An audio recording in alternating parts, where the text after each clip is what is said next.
me make sure that we.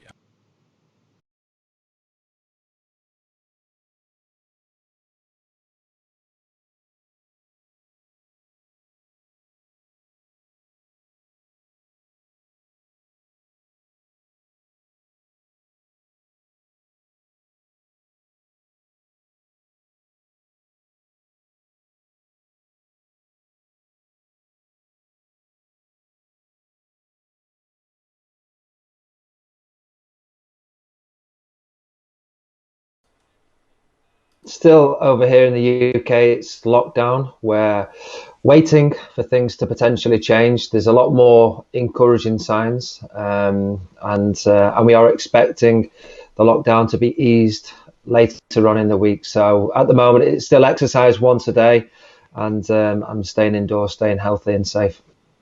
All right, excellent. So, so let's get started then, right? Okay, let me officially and formally introduce you, former Liverpool and West Ham striker Neil Mellor, my other half on CNA 938's Sports Talk Weekend. He comes on and shares his thoughts about English football and European football. Mr. Neil Mellor, welcome to the show. Sasi, I feel a little bit underdressed. I feel as though perhaps I should have put my football shirt on. I notice you've got You, one on, not one you that I know what? like, but I can see it now. You know what I did? I did this just to kind of take the piss here because I just wanted to show you that I've got the Everton shirt on. But nevertheless, thank you so much for coming. I know everyone at home might be missing my show because I promised that I'll be doing this on Monday, Wednesday and Friday, but there's too many things going on at the moment. But thank you so much for joining. I really appreciate you guys. And we do these shows because we want to entertain people who are at home, stuck at home with isolation, trying to deal with all the things that's going around. I hope that these sort of shows where I bring on people like Neil Mellor and all the different esteemed guests that I have on my show to come and at least take away an hour of, I would say, just entertain you for an hour. You can join us on the conversation. Just make sure that you are dropping your questions onto, if you're watching through Facebook or Twitter or even YouTube. On all three platforms, we have about 20 old people jumping on now. Thank you so much. Darren is one of the biggest supporters of the show. Thank you. Darren is already asking you a question. Neil, how does it feel to score a late winner against Arsenal? We come to all of that. People will be asking questions as we go along. Neil, are you still there? Your picture is a little bit frozen. I can still hear you, Sasi. Yeah, yeah. Okay. Okay, great. That's that your picture is a bit frozen, but thank you. So people are just joining us now. Mohammad Ismail, Darren Tiers, like I said, Raj Khan, Paul Davis, Sadikin, David Lim, and you some Liverpool fans as well. They say, "Hi, Neil Mellor. You never walk alone." So that's good. More and more people are jumping on. Neil, I want to start with this conversation going back in time. I want to go back in time because people want always keen to know how did you actually start playing football. I know you come from a family of footballers because your dad was a footballer, your brother's a footballer, but as a young boy, was there a lot of I would say football around the house that you had no choice but you can't escape? Could you escape football? No, no. From a young age, it was always something that I loved doing, and like you said, Dad had played football, but he'd retired by the time I was born, so I never really got to watch him. I think for me, I was fortunate because I have an older brother. He's 8 years older, so we would play in the garden, and I would I'd enjoy scoring goals past him, and he would have shots, and I would save them. And I think he got a little bit annoyed that his younger brother, who's 8 years younger, was putting the ball past him, and he was genuinely trying to save it. So we had a lot of fun together playing in the garden. I think having that older brother really helped toughen me up and maybe improve me a little bit as well. Let's talk about your brother then. Your dad. Let's start with your dad. Your dad played for Sheffield Wednesday. He played for Manchester City, if I'm not wrong, right? Yeah, yeah, and also the great late Brian Clough. What a great manager he was. Signed my dad at Brighton for a then record buy as well. So yeah, my dad enjoyed his playing career. Made his name at Manchester City. Scored in Europe for City. Back when City were good, before they had that long period of a lull, didn't they? And now obviously they're a good side again, Man City. Yeah, someone saying that Neil, bad connection, Neil. What do you expect? He's from Liverpool, so we have to tolerate that for a little bit. Um, if he was sitting on the other side of Liverpool, I suppose you get better connection. But nevertheless, we try and make this work. Neil, let's talk about your youth days, because you spent your youth at Liverpool, didn't you? But it wasn't always that way. You went somewhere else first, and then you had a chance to then go to Liverpool. Or how did that come about? I was at Man City, Sasi, from the age of 10 all the way to the age of 16. So I was there for, and it didn't work out for me there. They released me at the age of 16. And then I played for England schoolboys, scored 5 goals in the game, Sasi, believe it or not. And pretty much every team in England wanted to take me as a scholar at that point. And Liverpool were one of those teams. And I was really excited that a team as big as Liverpool were interested to sign me. So I signed at 16 for Liverpool. And like you say, I really enjoyed my youth team days there. I think what helped me more than anything, Sasi, and I'm a big believer in this, is connecting with the environment that you're in. So for me, I didn't live in Liverpool. I lived with my mum and dad in Cheshire, just outside of Manchester. So I moved to Liverpool at the age of 16. I lived with a few other lads, and I really connected to what Liverpool was all about, what the city was about, what the people was about, and what the football club was about, and that really helped me. You know, you're a Liverpool man through and through. We come to that about, in terms of your Liverpool career. But what I'm more interested in talking about is during your youth days. You said that you didn't make it at Manchester City. You're not good enough. It's important for us to, highlight how you overcame that, adversity, because right now people are stuck at home.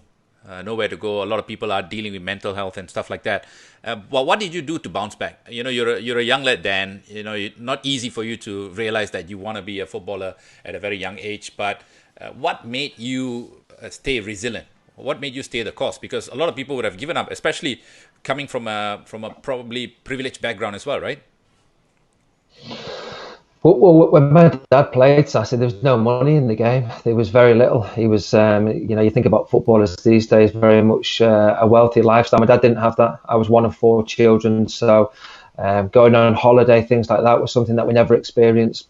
So for me, my dream was always to be a professional footballer, and the disappointment of being released by Man City at the age of 16 was something where I had the choice: do I react in a way where that's my dream over, or do I not give up and keep trying to get an opportunity to live that dream of being a professional footballer? Now, whatever work of life you're in, there's going to be disappointments along the way. There's going to be challenges along the way. Now, that was one of them for me at a very young age, the rejection from a football club. But that didn't stop me, because I still wanted to be a professional footballer. And like I say, I carried on playing and got that opportunity again at Liverpool.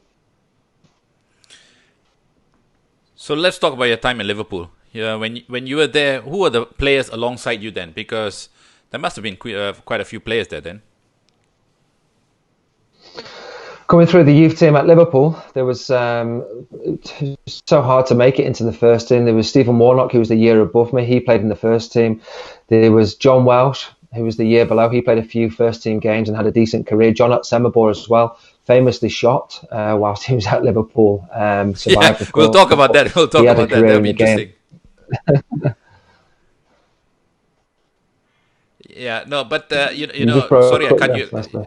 Yeah, sorry, I cut you up there, because you talked about John Otsenbo being shot while he was at Liverpool, but you scored quite a few goals for Liverpool because you were determined to show what you can do, right? Because obviously you got cut from Man City, but when you got there, did you score something like 53 goals or something like that a season? As a centre forward, Sasi, I always counted my goals. 56 was the accurate number, not 53. It was something that I loved doing, and it was fortunate that I was really flying at that time. I think I was 19 years old, and really flying, scoring reserve goals and youth team goals as well. 56, it was a good tally, that. Someone already sending message saying, "Do you remember Goodwin Adwi?" Yeah, centre half. Do you know what, Sasi? He was one of the happiest players that I ever trained with. He didn't, unfortunately, get to play in Liverpool's first team, but he was every day at training, big smile on his face, just happy to be there at Liverpool. Centre half, strong centre half. Yeah, he apparently played in the Malaysian Super League. So one of our fans from someone watching from Malaysia saying he played there. Jason Smith from the UK, he's saying great night against Olympiacos. Don't know what he means. Remember? Do you know what that means? It was cool. What a night that was! Yeah, it's nice to reflect, and it certainly brings a smile to my face. Still, Sasi, that one. I think it's because what we went on to achieve that season. We won the Champions League, of course, and it was nice to be part of a famous Anfield night. Now, there's been so many throughout the years, the history of Liverpool, so many famous European nights, and that was one of them. And for me, it was nice to play a part. I got a goal. But I think what was probably my biggest contribution was my assist. And if you watch the game, the commentary makes my assist sound a lot better than it actually was, because Steven Gerrard scored an unbelievable goal. He really did. I mean, he scored so many great goals, didn't he, Steven Gerrard? But that one was certainly a brilliant one. More people joining us from all over the world. That's really good. Colin Chi saying, you never walk alone. I know he's a mad Liverpool fan. Who else is? Wing Leong is also joining us. Marvin from the UK, Gunnar Ming Kiat, he says, hello, Neil. Yeah, more people joining in. And thank you, guys. Ismail saying, LFC to be handed the Premier League if season discontinued. Agree? Yeah, good luck with that. But let's talk about the managers that you worked with, because there's quite a few. You were there from 2002 to 2006. So how many managers do you actually work with there? Yeah, at Liverpool, I was fortunate to work with some of the best in the world. You know, Gerard Houllier at Liverpool to start with. He gave me my debut at Liverpool. He'd had great success throughout his career and won trophies at Liverpool as well. The famous 2001 treble, League Cup, FA Cup, UEFA Cup, and so I was very proud that he gave me that opportunity to represent Liverpool initially. But Rafa Benitez, he took it to another level. I mean, Gerard Houllier there was a real change in the Premier League in terms of continental players coming over at that point with Gerard Houllier, and he changed a lot with the diet. When I first went down to the training ground, Sasi, believe it or not, after training, we'd go into the canteen, there'd be bottles of Coke, bottles of Sprite, there'd be chocolate bars, Mars bars, Snickers, Twixes, and you would fill your boots. But Gerard Houllier gradually weaned us all off that, and we became a lot more professional with our diet. But then Rafa Benitez took us to a level which was much bigger in terms of the tactical side of the game, which we hadn't experienced before. So every day he was on the training ground. Houllier was on the training ground one day a week. That was Friday. Rafa Benitez every day. He had his shorts on, whatever the weather was, usually cold at Melwood in Liverpool, the weather. And before training started, every time tactical, where you have to be with and without the ball. And it was something that we all learned and didn't enjoy it. I have to admit that, Sasi. It was a little bit repetitive and not the most exciting, but we learned a great deal of tactical knowledge under Rafa. I want to touch on that point because it's interesting you say that some managers don't even come to the training ground, some managers do, right? What's the difference in terms of the two managers you worked with? Is it because Houllier doesn't take the training, he's not as capable to take training as Rafa Benitez, you think? Or is there a reason behind that? Gerard was a different sort of manager to obviously Rafa Benitez. Where Gerard Houlier's office was, he could see the whole training ground. So it wasn't like he wasn't part of the session. He was inside watching the training session, but he had great coaches alongside him. He had Sammy Lee, who'd represented Liverpool as a player brilliantly and was a very good coach. He had Phil Thompson as well, and he also had a French coach as well, Jack, who was involved as well. So he had great coaches there, whereas Rafa was very hands-on. He wanted to do it. He wanted to talk players through it, and that was why he was out there every day. We've got a question from Sam Blakely. He's asking, how long did the tactical part take? An hour or 30 minutes? Did you have homework to do afterwards? Sasi, say that one again. You broke up slightly. Sorry. I said, how this is from someone's watching. His Sam Blakely. He says, how long did the tactical part of the training take? Is it an hour 30 minutes? Did you have homework to do? Do you know what? It was probably 15, 20 minutes. That's all it was. And all we did was walk through it. It wasn't strenuous, but it was walking through it, being in the position, getting your mind and physically in a position on the pitch where you knew you had to be. and then we would do the warm up, then we would do the training session. It wasn't long, but it was every day. And when you look back now, obviously, we start as ex-players, we start appreciating things that when we don't have it, right?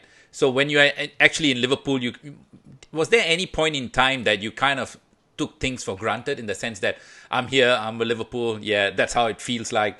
But on hindsight, do you think you could have possibly appreciated being at Liverpool a bit more, do you think? Or you were happy with your time there? Sasi, I'd love to perhaps have played a lot more games, won a lot more with Liverpool. I think for me it was slightly different because of how my body was. I was unable to play because of the injuries that I had sustained, and that was a real hampering factor for me. That stopped me from perhaps being at my best consistently for Liverpool, and so it was taken out of my hands, and so didn't quite get to play the games I wanted to, and I think the injuries certainly played its part. I don't believe in regret. We all do things, we all learn from things, and I experienced some great moments which I'm proud of. Let's talk about your debut. Because you did tell me that on my radio show, I remember. But for those who didn't listen to that show, let's talk about your debut, because it was an amazing story. You told me that, and why don't you take us through that? Going back to December 2002, it was, Sasi, my debut, a long time ago now. So I was playing for Liverpool against Ipswich Town in the League Cup at Anfield, full house. What was it, 45,000? All my family were there. And in the changing rooms before the game, Gerard Houllier was the manager. Steven Gerrard was the captain. One of his very early games as a captain for Liverpool. And I was playing up front with El Hadji Diouf. Anyway, the manager, Houllier, says before the game starts, who wants to take penalties? Now, I'm a young kid on debut. I'm looking around. There's probably been about 5 changes to the starting lineup. So obviously the penalty.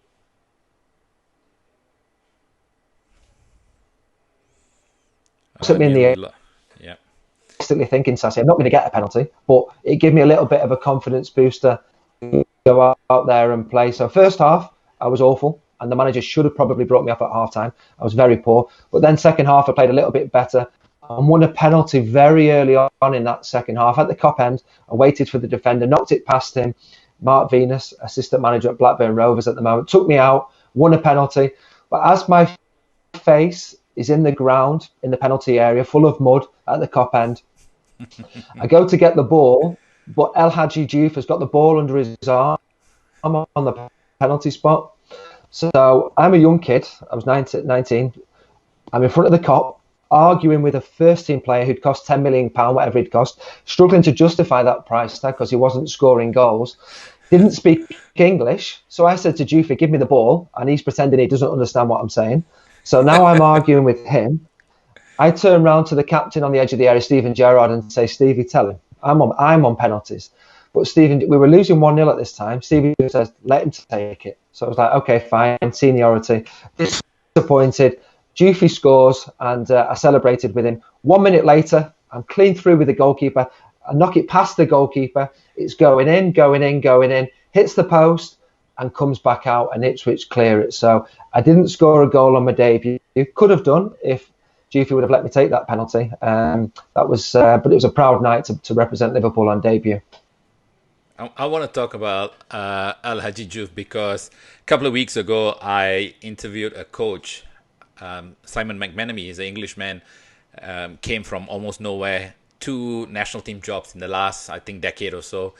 He was assistant coach in the 5th division and went to becoming the Philippines head coach. It was just an amazing story. And he told me that there was once his team in Indonesia, the bosses came to him and said, we've got a great player to sign. And he said when he heard the name El Hadji Diouf, he almost shed himself because he didn't want, because he's a young guy, because he's a really young coach. Imagine having to deal with someone like El Hadji Diouf. I mean, players and even I would say maybe more experienced managers had trouble. So you told me this before, but what sort of a character was he? Do you know what, Sasi? I started this chat with you and I said that I connected with Liverpool. I wanted to understand what the football club was about. El Hadji Diouf's problem was he did not want to connect with Liverpool Football Club. He did not want to connect with what Liverpool was all about, the dressing room, Jamie Carragher, Steven Gerrard. And he was very disconnected from that, which made things a lot more difficult for him. But then again, on the training ground, it cost £10 million, whatever it was. He'd done really well in the World Cup for Senegal over in Asia, the 2002 World Cup in Japan. And he just didn't impress. As a player, you have to earn the trust and respect of your teammates. And he just didn't stand out like other players did and worked to the levels that were expected of Liverpool, which made things a lot more difficult for him. So he just never connected with Liverpool, and that was why probably he had so many difficulties. Who was the best player you played with at Liverpool? Easy, Steven Gerrard. I can say that one straight away to you, Sasi. I'm lucky, aren't I, to be able to say that I played with Steven Gerrard. He was a friend. I've roomed with Steven Gerrard. I've had breakfast with Steven Gerrard. I've had lunch with him. He was a mate. He was a teammate of mine. And also, I don't know if you think this is true, Sasi, a lot of people thought we looked alike. Now, I got... Yes. My most expensive taxi ride ever when the taxi driver thought I was Steven Gerrard. So it was something that certainly followed us about. I think we both got a very small forehead, apparently. Yeah, indeed. But there's someone saying that they want to confirm this. Kumran says that Al Hadji Diouf got yelled at by Steven Gerrard or Gerrard inside the dressing room. Is there any truth in that? He got what, yelled at? Yeah. Well, yeah. I mean, Stevie was a perfectionist. He wanted to win. He wanted to be the best. And anybody that didn't get to those levels, Stevie would tell them. And Diouf obviously came on the receiving end to, if he wasn't pulling his weight in the game, it wasn't personal. It was never personal with Steven Gerrard or Jamie Carragher. They would only say to players who weren't pulling their weight or doing what was necessary. Now, Diouf probably on a few occasions was that player. How was Jamie Carragher like? Because the Jamie Carragher that we see on TV today is completely different. He's very good at what he does when it comes to punditry, football punditry. But every now and then, he gets on the wrong side of Roy Keane, rightfully so, and he gets told off. But was he someone that was very analytical of the game when he was playing? Do you know what? Cara has always been really passionate, really vocal. If you were in that dressing room at Liverpool, you would hear Jamie Carragher's voice straight away. If you were inside Anfield, you would hear Jamie Carragher's voice straight away wherever you were in the ground. If you stood in the Arcos, probably a few hundred yards down the road at Anfield, you'd hear Jamie Carragher's voice. He is always vocal, but again, he's honest, he's passionate, he loved playing, and he loved Liverpool Football Club. He was absolutely brilliant. Sasi, he was hilarious. He was absolutely hilarious as well. Every day he was funny, and he was a player who maximised what he had. I remember one time, we're talking about Olympiacos a little bit earlier on. Now, Rafa Benitez gave his team talk, but Jamie Carragher was the vocal one saying, lads, we can do this. And he was really motivational like that. So great to see he's doing well in TV. I think he's a sort of personality that will succeed anywhere, and he won't back down with any confrontation. If I was to have a go at him, Sasi, he would put me down straight away. You don't win that argument. Cara always wins that argument. So which is a nice segue to my next question from Darren Teo, someone watching from Malaysia. He said, is it true that Cara was a walking encyclopedia of the team? Yeah, Cara, like I said there, Cara's knowledge, passion was evident for Liverpool, for playing football, but his knowledge was incredible. He would know everything about Liverpool, everything about all the teams in the Premier League. He'd also know all the successful teams before. Let's go to AC Milan when they had their golden era. Hungary, what was that, the 50s or 60s, when Hungary were a decent team. He would know all about the great sides of football in the past. That was the passion he had. And he didn't talk about it a great deal, but he would occasionally slip it into conversation, some of the great sides, great players of the past. Yeah, great. Even my dad has joined in on the show now. Hi, Dad. How are you? He's, he's watching as well. And just looking at the players that you had, in your dressing room at that time, huge characters and huge egos as well, right? When it comes along, when you're such a player, how did the managers then keep everyone together? Mind you, this was the era where Liverpool weren't winning a lot of stuff, right? It was not as dominant as they are now. We were winning things. We weren't challenging for the Premier League. We weren't challenging to win the league. That was the big difference. 2001, we won 3 trophies. 2003, we won the League Cup. 2005, we won the Champions League. 2006, we won the FA Cup. We were winning trophies, but we weren't competing with Man United and Arsenal at that time. So let's get that one right, Sasi. We were still winning. All right. Just wanted you to say it. I just wanted. I was throwing a bait out there. So good. I mean, I've got my notes here. Don't worry about that. But yeah, it was at Liverpool. There's always a pressure to win things, always to challenge for things, and it was great to be in and around the squads for some massive games. I think back to some of the cup finals that I was in and around that team. The managers, the fans were so passionate, always turned out in great numbers and made a big difference. Actually, they really did. We talk about Anfield and the difference they make, but in finals, the Liverpool fans made a big difference as well. Let's talk about the best moment you had as a Liverpool player. That goal against Arsenal. Tell us more. It was sort of Roy the Rovers moment. It's been likened to that. The old comic book that was popular back in the day. I don't know if it's still going or not these days. It was a Super Sunday. So back then it was a big deal. It was a big game. And I remember again, my family were there. Rafa told me I was playing the day before, so I was really looking forward to it. When I arrived at the ground at Anfield, the first place I went to was the doctor's room to have an injection. I was still struggling with my knees. So I had an injection in my knees to just to numb the pain for that game. And then obviously part of beating the best side in the Premier League at that time, which was Arsenal. They were the Invincibles. They were Henry, they were Sol Campbell, Vieira, Pires, Lundberg. And what a great side that Arsenal team were. So it was a nice personal moment for me. And obviously to share it with the fans was perfect. When I scored that goal, Sasi, what was it, 92nd minute, whatever it was, I was exhausted, probably a little bit surprised that the manager hadn't brought me off. So he kept me on the pitch as well, so I was still out there trying to get the goal. And we had a free kick right on our goal line. Chris Kirkland took it, and I turned round to Sol Campbell, who was marking me, very good defender, and I said to Sol, "Can I have your shirt at the end of the game?"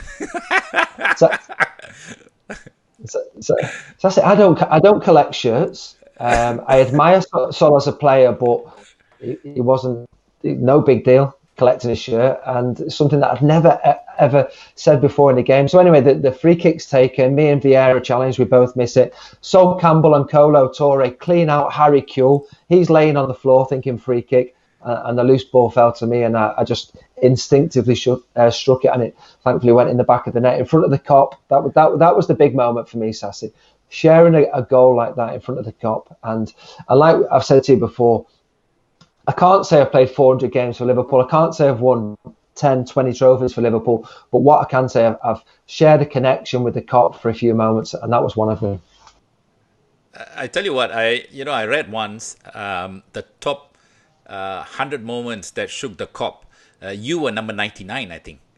That goal was 99. Yeah. So you've gone down in Liverpool history, and obviously that must be a huge accolade for you, not just you, but also your family, right? Because you come from such a big footballing family. Yeah, Sasi, it's nice, of course, that the fans remember, acknowledge that moment. But it's nice that what are we now, 15 years on, that in various parts of the world, perhaps in a bar in Asia, perhaps in Australia or wherever, America. And it's great to hear the stories of how they experienced that moment and remembered it. Let's take a question here, because Maza Ahmad from India as well, he's asking, can you recall one or two occasions where you attribute results to the Anfield fans? Lots, too many, Sasi. Liverpool have had a lot of success, but wouldn't have had that success without the fans. There's no doubt about that. The fans played such an important part. I think back to recent times, Sasi. Remember when Liverpool played Barcelona in the Champions League? Now, as an Everton supporter, you'll remember that, won't you? Liverpool were losing 3-0 from the first leg, went to Is, Anfield second is leg. this the one with Trent Without the Alexander-Arnold? Without the fans, Liverpool don't win that game 4-0, and that is the fans factor. That is the difference they made, playing against the best player in the world, Messi, who didn't create too much that night, keeping quiet players of that ability quiet, and then giving the confidence to players like Gini Wijnaldum, like Origi, to go and win the game so emphatically. What a night that was. I've got a question here from Edmund Wong. He says, are the English players more appreciated in Europe these days than previously? I think you're appreciated if you're successful. I think we've seen Liverpool get in the Champions League final for 2 years in a row, winning it 1 year. Spurs also getting into the Champions League final themselves last year. So I think English players will continue to be appreciated if they do well on that European stage, which is, of course, the Champions League, such a great trophy. Internationally as well, England get into the semi-finals of the World Cup was a big deal as well, which no doubt on the world stage gets the profiles noticed a little bit more. Another question here: is Klopp better man manager than Rafa?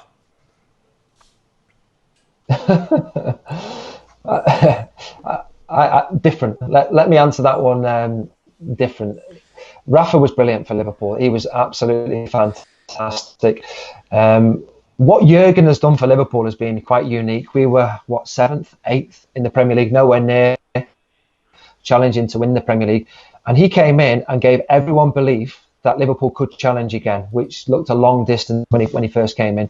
He connected the city, the football club, fans from all over the world that support Liverpool to feel part of Liverpool Football Club again. And I think we all want a hug, don't we, from Klopp? Maybe you don't in that Everton shirt, but I think Liverpool fans, every time they see Jurgen want a hug from what's been a great manager for Liverpool. Another question here from Darren. He says, did you learn anything from the legendary player such as Jari Litmanen? What a player Jari Litmanen was. He scored the best goal I've ever seen in training. He before training, and you wouldn't see this, he was taped up everywhere. His ankles, his hips, his hamstrings. He was taped up everywhere just to get out there and train. And I remember he scored a goal. He flicked the ball up and he did an overhead kick into one of those really small goals, and it went in off the bar. And everyone was like, Jari, that is brilliant.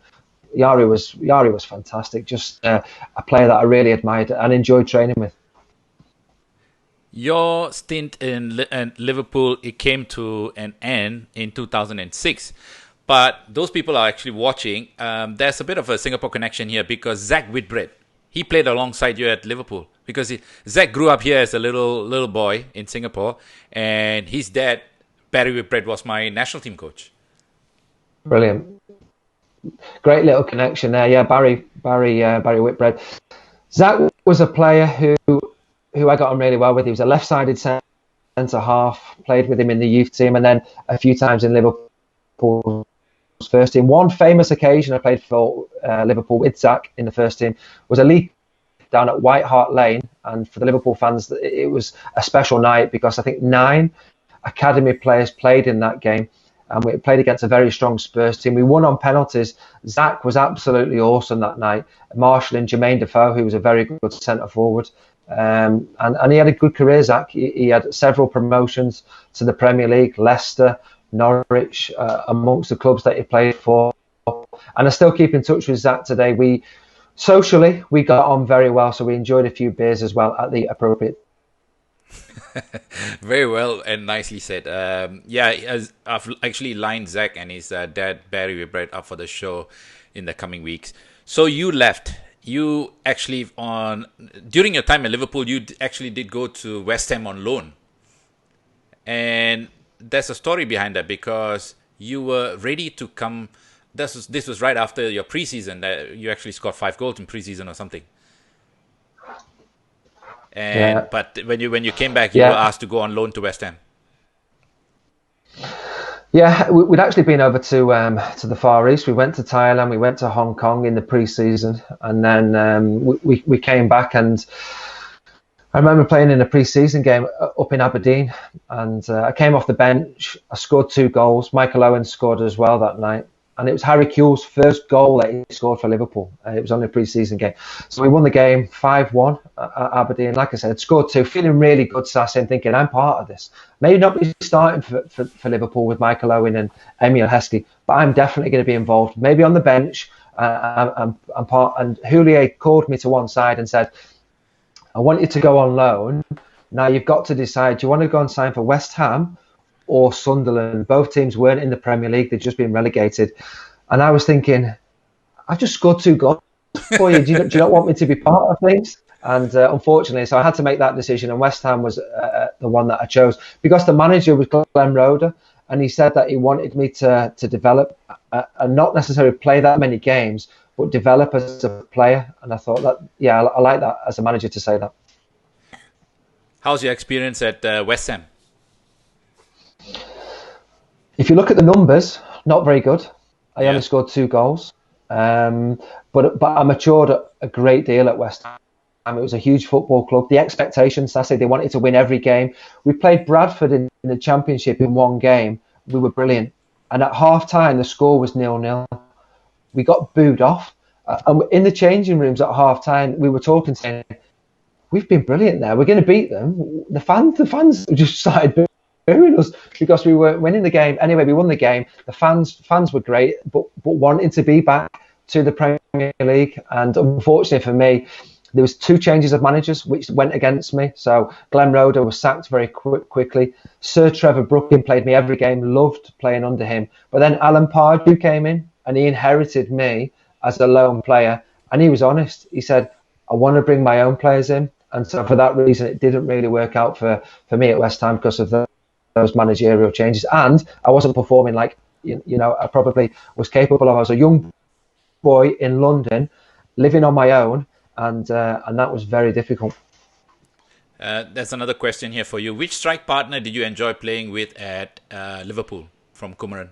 He says that he asked you this question. Yeah, I was lucky to play with some top players. Michael Owen, probably best striker around at that time. He was brilliant. Played with him a few times. Milan Barros. Robbie Fowler, played with him once as well, which was a great experience. I think I'd say Emile Heskey. Didn't play with him too often, but when I played with him, he was a real team player, Emile Heskey. And what he did, he would take 2 defenders, and then that would buy me a little bit of space. Now, I was a big lad, and I didn't mind the physical battle, but Emile was brilliant at that. He would occupy defenders with the physicality, and then that would buy space for someone like myself. Michael Owen really thrived and enjoyed playing alongside him. And I must admit, I really enjoyed the brief times that I played with Emile Heskey. Jason Smith from the UK, he has a question for you. Have you ever wanted to go into coaching? Oh, Sasi, if you lose 2 games, you get sacked these days. There's no... Yeah, exactly. There's no desire to really want to do that. I was reading an article, very interesting article about Robbie Fowler, because I've just lined him up to be on my radio show this weekend. And he said to the Daily Mail in the UK that he applied for so many jobs in League One, they didn't even call him for an interview. Robbie Fowler. So he had to go across to Australia. He's coaching there now, done really, really well with Brisbane Roar. Is that the situation for ex-players like that?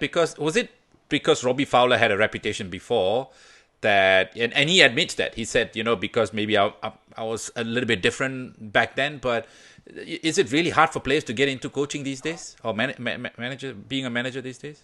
Yeah, I think they need a little bit of luck to get that opportunity. Now Robbie was an unbelievable player, wasn't he? And he's been an ambassador for Liverpool as well. But for whatever reason, he hasn't got that chance. He's got to Australia. Great to see that. Robbie's a player who was brilliant throughout his career. Now he's a very wealthy man. He's done very well for himself off the pitch, but he's still got that hunger and determination to want to succeed and to help the next generation of players coming through. So great to see that he's got that hunger to coach, and I hope we do see him in England one day to coach him. Let's move on from West Ham to Wigan Athletic. You went on loan there. That spell was even not that great because you played 3 games, you scored 1 goal. In terms of a strike ratio, it's not bad, 1 goal in 3 games, but you didn't stay there too long. So when I look at your CV, so to speak, from 2004 to 2006, you kind of had a hard time, did you, after leaving Liverpool? Or during that time? Up a little bit there, but I heard we're talking Wigan? Yes, I said Wigan because you left or you went on loan to West Ham 2004, and in 2006 you went to Wigan, where you played 3 games and scored 1 goal. How was that like? Yeah, winning goal against Gareth Southgate was centre half that day for Middlesbrough. Steve McLaren was the manager.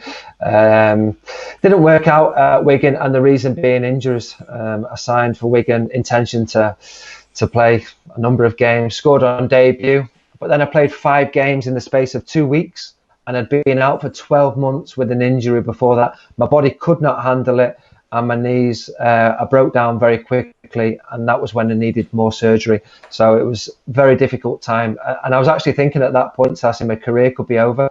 The surgeon had said that I'd struggled to play at that level again. And obviously my body was telling me that I couldn't cope with those sort of demands, unfortunately. Then you moved to Preston North End. I think this is where you played 130 games for them. This was in the Championship, right? Back then. Yeah. Preston was a great club. It was an opportunity to have a career, and Preston gave me that chance. I signed injured, Sasi, and it's never easy for any player to sign injured. The manager knew that. It was frustrating for the fans because they wanted to see me playing, but it took me a good 6-12 months to really get going. I scored on my home debut for Preston North End, my first start, and Gareth Bale was in the side for Southampton that day. He didn't score, but I did score. So there you go, an interesting stat for you. I loved my time at Preston. It was a fantastic football club. It really was, and I had some good moments there. Joseph Pereira says, Mellor went on loan. He came back to Liverpool early and scored ridiculous number of goals for the reserves in 3 or 4 games. Remember that? 10 goals in 4 games it was. They were the stats. It was, it didn't work out at West Ham, and I asked to come back early. Like I say, I wasn't involved for Alan Pardew at that time.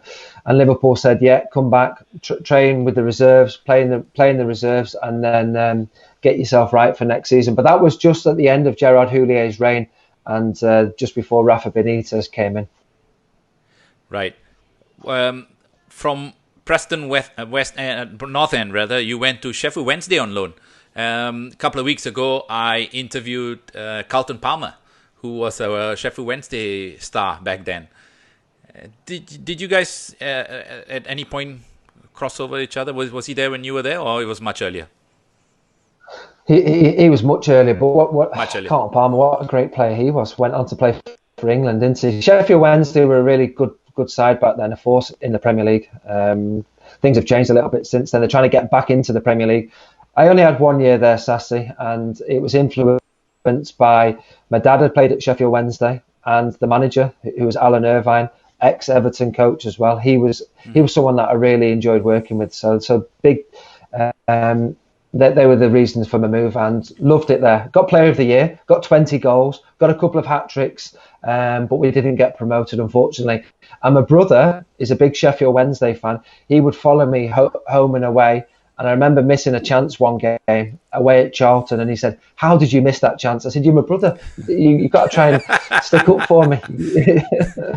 He was being a fan. I've got to ask you this question. At any point in your career, if Everton had come in for you, would you have signed for them? Sasi, you know the answer to that one. Do I really need to answer that? Yes, I'm trying to get a yes out of you. Do you know what? Football's great. We have rivalries, don't we? And I've played for Liverpool. Manchester United and Everton are 2 teams that it's just not allowed to play for. Well, Michael Owen did it. Yeah. Yeah, that was something that a decision which didn't go down too well. All right. Question again from Joseph Pereira. He said, "How different was the Reserve League before the Premier League to now? What's the difference? Because if you're a young player coming through, which league is better development to be a pro? Was it back then or now?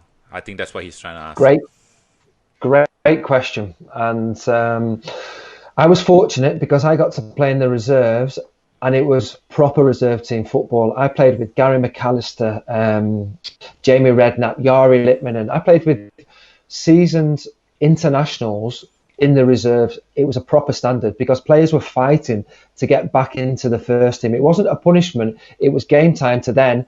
They'd be playing in the first team the next weekend. And if they didn't play it that weekend, the lads would be playing in the reserves. It was a really good standard. But for me, a great learning curve because I'm playing against senior players. Now, the reserves now is mainly under 23s.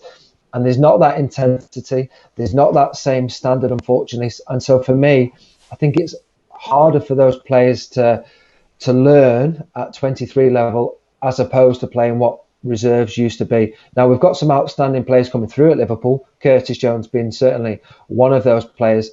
For me, I think it's harder for the younger players now to make that step from 23s in towards the first team. I was playing with the first team players in the reserves, which helped me. We have to talk about current day. No, just before we talk about Liverpool today, I want to talk about you calling it a day because 2011 you hung up your boots. Yeah. Am I right to say that? And how did that decision come about? Yeah, the most difficult decision I've had to make, Sasi, in my career. It was brought upon me. I was forced into that decision, unfortunately, by the medical advice. I love playing football. Felt great. Felt really good at that time as well. I was 29, thinking I can kick on. I was focusing on playing back in the Premier League. I was seeing a psychologist regularly, and mentally, I was in a great condition. Physically, I felt superb, the best I'd ever felt. But the injury came, and it was something that I didn't see coming, and I had to deal with that. And through medical advice, they said that I had to finish playing football, and I cried. I was 29. I cried my eyes out, and because that was the end of something that I loved doing. And what was next for you then? How did you deal with the whole transition? Because it hasn't been easy. And I know that you do a lot of work. People not familiar with the work you do. You do a lot of TV work, radio work. You are in the media these days. And how was I want you to share the story about how you hustled to get on radio and TV. Because that's a really a very interesting I would say example of someone that really wants something and goes out to get it. Maybe you can share how you got on TV. Yeah, for me, when I finished playing football, I focused rather than what I couldn't do. I couldn't dwell that I couldn't play football anymore. I had to focus on what I could do. Now, my passion's football. Absolutely love it. Didn't fancy the coaching, but really enjoyed the media side of things, the radio, the written press, and the TV work. So I worked at local radio for Preston. I worked at local TV for Liverpool. But ultimately, Sky Sports was a goal that I wanted to achieve and be part of. So I would constantly be in contact with them. I'd ring, I'd email, I'd be ignored for 50 times, I would say. I'd pester. But the persistence, the determination just to get an interview was what paid off in the end. And it took 3 years, I think, to do that. But eventually I got that interview and Sky gave that opportunity. And that's where I've been ever since. That's a great example because for those of you who are listening in, this guy, he was a Liverpool player. He had everything going for him. When he quit, he took 3 years, right? 3 years. People give up in 3 days. It took him 3 years, relentless. He wanted to get on Sky Sports. He did it, right? So let's use this opportunity and lessons like this to improve ourselves as well. You can see someone who's played at the highest level possible in football, playing for one of the biggest clubs in the world, have that kind of pride and that kind of effort in terms of trying to reach his goals. So, when that's the reason why I asked you to share it, because it's a great example. Another question from Joseph Pereira. You were known to be a natural finisher from a very young age. You had a decent career with Preston. Would a player like yourself or Robbie or any striker whose quality is only inside the box succeed in the modern game? Very good question. Yes, so he's saying, can that modern day striker succeed today? No, he's saying that you guys were like a fox in the box kind of.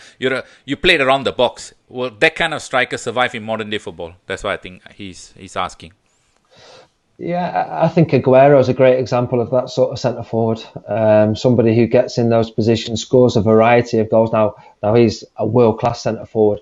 I think football has changed, but I think there's always a place for the player who gets in where it matters, in between the sticks, which is the saying that we used to say, in between the goal, and you'll get those opportunities to score goals. And of course, there's still those centre forwards. I've mentioned there Aguero, who I think is one of the best centre forwards in world football. Personally, I think Lewandowski is that top class centre forward who I really admire. If I was a young player coming through today, I would be watching Lewandowski all the time. His movement's brilliant, always getting into positions. Yes, misses chances, always gets in those positions. So as an ex-centre forward, he is the one who stands out to me as that natural centre forward to get in those positions. Let's talk about Liverpool today, right? A lot of fans are now, really worried that their beloved Liverpool might not win the trophy or the championship, because given what's happening in the world today, and we talk about that a lot on our show on CNA 93's Sports Talk Weekend, or especially on Saturday when you come on. What are the chances, Neil? What are the chances that the Premier League might be null and void and Liverpool not handed the Premiership? Not once have I thought that is possible, Sasi. There's no way that I can think about something so negative like that.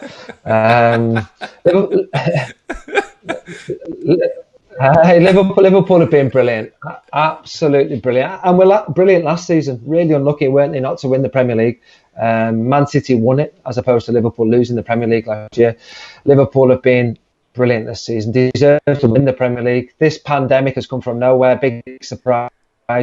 And something that has suspended football around the world. Unfortunate timing. 2 games Liverpool need to win. I think football will restart. I think Liverpool will win the title. The only downside is the fans will not be there to share it.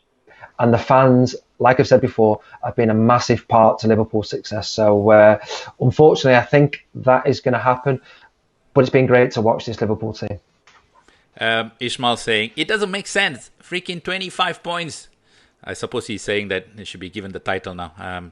No, not sure about that one. Anyway, but moving on, what makes this Liverpool team so special, you think? So many reasons.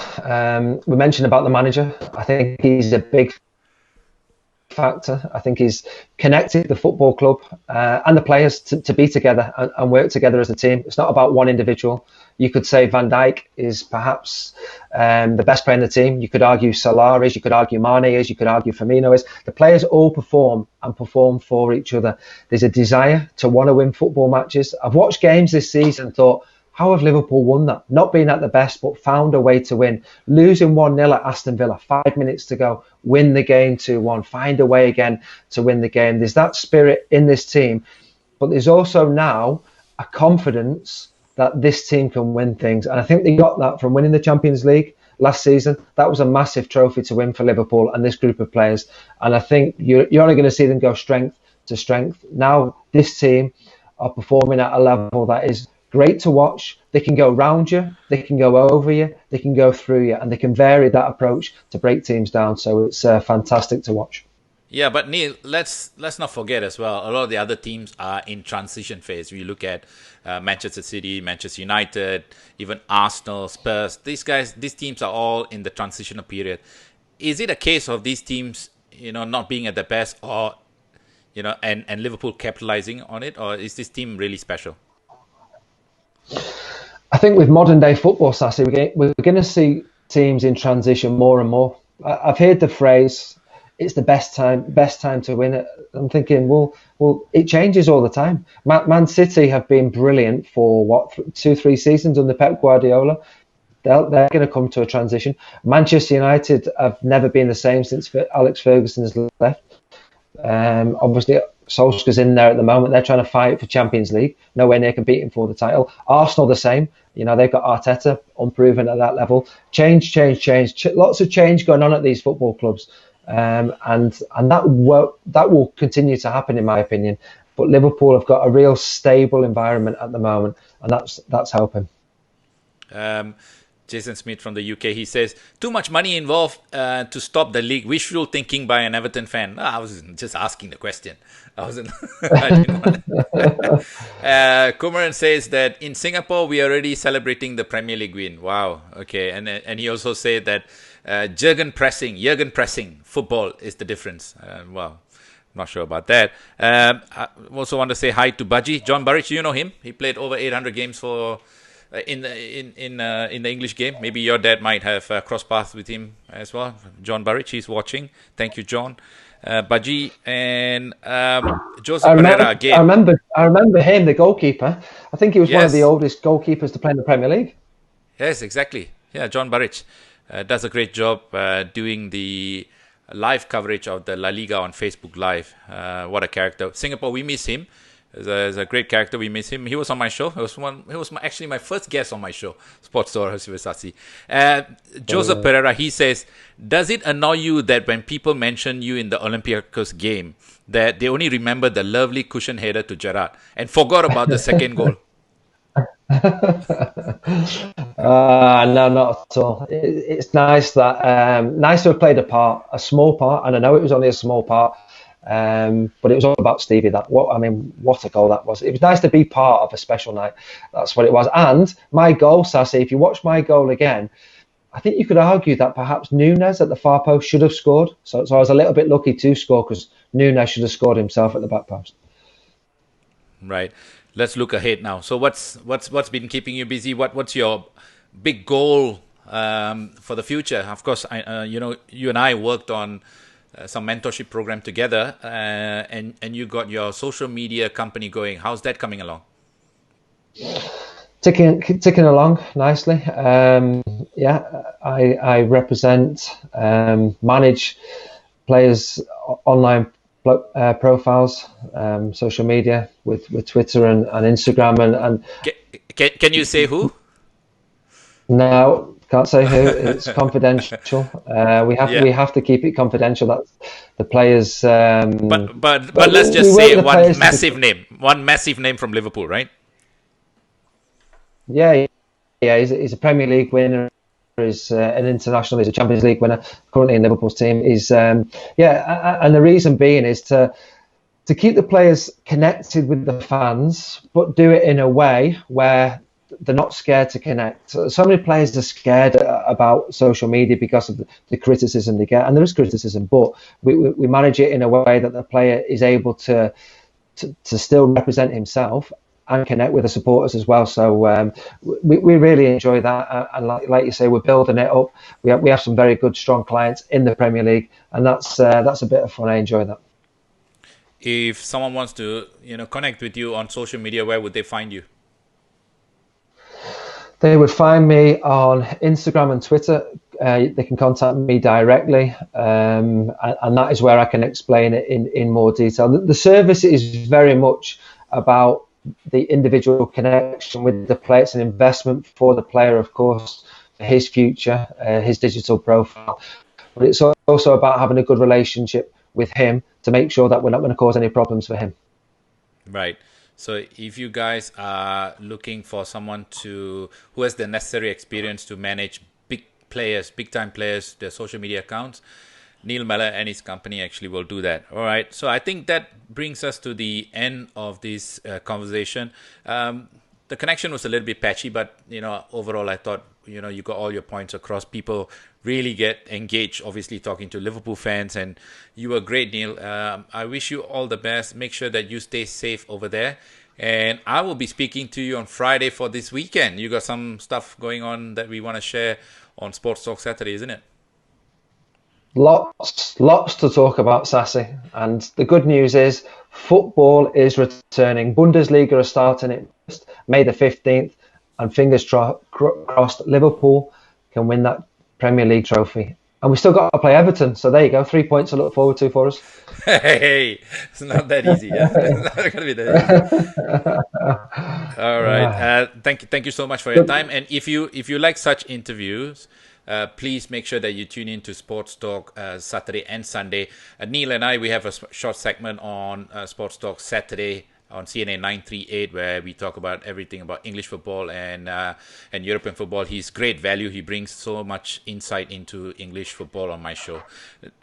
Neil, take care of yourself, and I'll speak to you on Friday then. Thanks for having me. Cheers, Sasi. Bye now. Thank you, everyone.